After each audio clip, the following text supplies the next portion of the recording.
വയനാടിൻ്റെ ആ മഹാദുരന്ത ദിവസങ്ങളിൽ പോലും എല്ലാ ദിവസവും എന്നോണം അർജുനെക്കുറിച്ച് എന്തെങ്കിലും സൂചനയുണ്ടോ എന്ന് ഒരാളെങ്കിലും നേരിട്ട് നമ്മളോട് ചോദിക്കാത്ത ഈ 72 ദിവസം ഒറ്റ ദിവസം പോലും കടന്നു പോയിട്ടില്ല എന്ന് ഉറപ്പായും ആധികാരികമായി പറയാൻ കഴിയും. നമ്മുടെ കമൻറ്റ് ബോക്സിലാവട്ടെ, നമുക്കല്ലാതെ വരുന്ന സന്ദേശങ്ങളിലാവട്ടെ, അർജുനെക്കുറിച്ചുള്ള അന്വേഷണം ഇല്ലാത്ത ഒറ്റ ദിവസം പോലും കടന്നു പോയിട്ടില്ല. എന്തായാലും ഇനി ആ അന്വേഷണം ഉണ്ടാവില്ല എന്ന് ഉറപ്പിക്കാം. കാര്യം ആ ചോദ്യത്തിനാണ്, അർജുൻ എന്ത് സംഭവിച്ചു എന്ന ചോദ്യത്തിനാണ് ഉത്തരമായിരിക്കുന്നത്. ഒരിക്കൽ കൂടി ശ്രീനാഥ് ചന്ദ്രൻ ചേരുകയാണ്. ശ്രീനാഥ്, DNA പരിശോധന ഒഴിവാക്കാൻ കഴിയില്ല, അത് ജില്ലാ ഭരണകൂടം അറിയിക്കുന്നുണ്ട്. ഒഴിവാക്കാൻ കഴിയില്ലെങ്കിൽ കൂടിയും അതിനെക്കൊണ്ട് കഴിയാവുന്ന പരമാവധി വേഗത്തിൽ ആ പരിശോധന പൂർത്തിയാക്കി നാട്ടിലേക്ക് എത്തിക്കാനുള്ള ഏതൊക്കെ തരത്തിൽ ഏതൊക്കെ തലങ്ങളിൽ നീക്കങ്ങൾ നടക്കുന്നു, ശ്രമങ്ങൾ നടക്കുന്നു ശ്രീനാഥ്? ഇപ്പോൾ നമ്മളിപ്പോൾ ഉള്ളത് ഈ മോർച്ചറിക്ക് മുന്നിലാണ്. അർജുൻ്റെ മൃതദേഹമുള്ള കാർവാറിലെ ജില്ലാ ആശുപത്രിക്ക് മുന്നിലാണുള്ളത്. എന്നോടൊപ്പം ഇപ്പോൾ ജിതിൻ കൂടി ചേരുന്നുണ്ട്, അർജുൻ്റെ സഹോദരി ഭർത്താവ്. ജിതിൻ, നമ്മൾ ഈ DNA പരിശോധന ഒഴിവാക്കാനുള്ള ശ്രമം നടത്തിയിരുന്നു, അത് ആവശ്യമില്ല എന്ന് കുടുംബം പറഞ്ഞത്. പക്ഷേ ഇപ്പോൾ ജില്ലാ ഭരണകൂടം അത് വേണമെന്ന് പറഞ്ഞു. എന്താണ് ഇവിടെ ഇപ്പോൾ നടക്കുന്നൊരു നടപടിക്രമം? ഇവർ ഡീകമ്പോസ് ചെയ്യുന്ന പ്രവൃത്തിയിലാണ്. എന്നെ കൊണ്ട് കാണിച്ചിരുന്നു. പിന്നെ ഡീകമ്പോസ് ചെയ്തതിന് ശേഷം കൂടുതൽ എന്തെങ്കിലും അർജുൻ്റെതായിട്ടുള്ള എന്തെങ്കിലും സാമ്പിളുകളൊക്കെ ഉണ്ടോ എന്ന് പരിശോധിക്കുകയാണ് അവർ. ഏതെങ്കിലും അകത്ത് പോയിരുന്നു, മോർച്ചറിക്ക് അകത്ത് പോയിരുന്നു അല്ലേ? പോയിരുന്നു.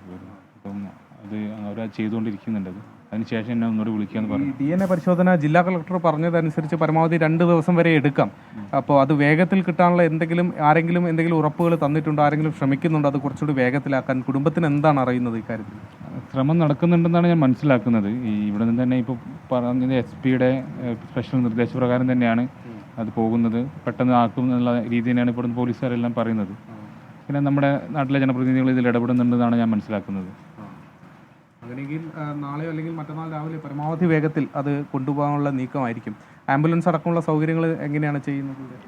ആംബുലൻസ് അത് പിന്നെ ഇപ്പോൾ എന്നെ മിനിസ്റ്ററെല്ലാം വിളിച്ചിട്ടുണ്ടായിരുന്നു. ആരാ വിളിച്ചത്? കെ ശശീന്ദ്രൻ മിനിസ്റ്ററെല്ലാം വിളിച്ചിട്ടുണ്ടായിരുന്നു. കൊണ്ടുപോകാനുള്ള നടപടികൾ അവർ ചെയ്യുന്നതാണെന്നെല്ലാം എന്നെ അറിയിച്ചിട്ടുണ്ട്. കോഴിക്കോട് ജില്ലാ കളക്ടർക്കാണ് അതിൻ്റെ ചുമതല കൊടുത്തിട്ടുണ്ട് എന്നും എന്നെ അറിയിച്ചിട്ടുണ്ട്. അവർ വീട്ടിൽ നിന്ന് മറ്റാരെങ്കിലും കുടുംബാംഗങ്ങൾ ആരെങ്കിലും ഇങ്ങോട്ട് വരുന്നുണ്ടോ? ഇനി വരേണ്ട ഒരു സാഹചര്യം ഇല്ല എന്നാണ് ഇപ്പോൾ ഞാൻ മനസ്സിലാക്കുന്നതിൽ. അങ്ങനെ ഒരു ആവശ്യം ഇല്ലെന്ന നിലവിൽ ഒന്നുമില്ല. ഇനി എന്തെങ്കിലും ആവശ്യം ഉണ്ടെങ്കിൽ അറിയിക്കുന്നതാണ്. കുടുംബാംഗങ്ങൾ നിരന്തരം ബന്ധപ്പെടുന്നുണ്ടോ? നിരന്തരം ബന്ധപ്പെടുന്നുണ്ട്, എല്ലാവരും ബന്ധപ്പെടുന്നുണ്ട്. എല്ലാ കാര്യങ്ങളും അറിയിക്കുന്നുണ്ട്, ബന്ധപ്പെടുന്നുണ്ട്. മാധ്യമങ്ങളിൽ വാർത്ത വരുന്നതിന് മുമ്പ് തന്നെ ജിതിൻ വീട്ടിൽ അറിയിച്ചിരുന്നു അല്ലേ ഈ കാര്യം? ഞാൻ അങ്ങനെ അറിയിച്ചിട്ടുണ്ടായിരുന്നു. നമുക്ക് പിന്നെ അനൗദ്യോഗികമായിട്ട് നമുക്ക് അറിയിച്ചിട്ടുണ്ടായിരുന്നു. നിങ്ങളോട് ഏതാണ്ട് ഉച്ചയായപ്പോഴേക്ക് തന്നെ ഇവിടുന്ന് പറഞ്ഞിരുന്നു ഇത് അർജുൻ്റെ ലോറിയാണെന്നുള്ള കാര്യം അല്ലേ? ഏകദേശം നമുക്ക് ആ ഒരു ഉറപ്പ് തന്നിട്ടുണ്ടായിരുന്നു. നമ്മൾ മാധ്യമങ്ങളുടെ മുന്നിൽ പറഞ്ഞില്ല എന്നുള്ളൂ, നമുക്ക് ഏകദേശം ഒരു ഉറപ്പ് അവർ തന്നിട്ടുണ്ടായിരുന്നു. അർജുൻ്റെ ഭാര്യയോടൊക്കെ ജിതിനാണ് അറിയിച്ചത്? ഞാൻ അറിയിച്ചിട്ടുണ്ടായിരുന്നു. അമ്മയും എൻ്റെ വൈഫിനാണെങ്കിലും അർജുൻ്റെ ഭാര്യ എല്ലാവരും അറിയിച്ചിട്ടുണ്ടായിരുന്നു. ഇതിൽ തിരിച്ചറിയാൻ അർജുൻ്റെ കയ്യിൽ ഒരു വളയുണ്ടായിരുന്നു അല്ലേ? ഒരു മോതിരവും ഒക്കെ ആയിരുന്നു ഉണ്ടായിരുന്നത്. അത് എന്തെങ്കിലും കണ്ടെത്താൻ പറ്റിയിട്ടുണ്ടോ? ഇല്ല, അത് അവർ ചെയ്തുകൊണ്ടിരിക്കുന്നതേ ഉള്ളൂ. ചെയ്ത് കഴിഞ്ഞതിന് ശേഷം എന്നെ ഒന്നുകൂടി വിളിക്കാമെന്ന് പറഞ്ഞിട്ടുണ്ട്. അപ്പം അത് പരിശോധിക്കാമെന്ന് പറഞ്ഞു. ഓക്കെ, അപ്പോൾ ഇതാണ് ഇവിടെ ഇപ്പോൾ നടക്കുന്ന നടപടിക്രമം. കുറച്ച് വേഗത്തിൽ നടപടിക്രമങ്ങൾ പൂർത്തിയാക്കാനുള്ള ശ്രമമാണ് കുടുംബം നടത്തുന്നത്. അതോടൊപ്പം തന്നെ നിൽക്കുന്നുണ്ട് സംസ്ഥാന സർക്കാരിൻ്റെ ഭാഗത്തു നിന്നുള്ള വിവരങ്ങളൊക്കെ തന്നെ പ്രതിനിധികൾ ബന്ധപ്പെടുന്നുണ്ട്. നേരത്തെ മന്ത്രി A.K. ശശീന്ദ്രൻ അടക്കമുള്ള ആളുകൾ സംസാരിച്ചെന്ന് ജിതിൻ പറഞ്ഞു. വളരെ വേഗത്തിൽ ഈ നടപടിക്രമങ്ങൾ പൂർത്തിയാക്കാനുള്ള ശ്രമമാണ് നടക്കുന്നത്. കുടുംബവും അതാണ് ആഗ്രഹിക്കുന്നത്, എത്രയും വേഗം. അതുകൊണ്ടാണ് DNA പരിശോധന പോലും ഇല്ലെങ്കിലും വളരെ വേഗത്തിൽ കിട്ടുമെങ്കിൽ അതായിരുന്നു നല്ലത് എന്നുള്ളൊരു തീരുമാനം കുടുംബം അറിയിച്ചത്. എന്തായാലും ജില്ലാ ഭരണകൂടം മുൻപോട്ട് ഉള്ള പ്രശ്നങ്ങളൊക്കെ തന്നെ ചൂണ്ടിക്കാണിച്ചുകൊണ്ട് അതിൻ്റെ ഒരു പ്രൊസീജിയർ അതായതുകൊണ്ട് DNA പരിശോധന നടത്തണമെന്നുള്ള നിലപാടെടുക്കുകയായിരുന്നു. നേരത്തെ മംഗലാപുരത്തേക്ക് ഇത് കൊണ്ടുപോകുമെന്നതായിരുന്നു, സാമ്പിളുകൾ കൊണ്ടുപോകുമെന്നതായിരുന്നു നേരത്തെ കിട്ടുന്ന വിവരം.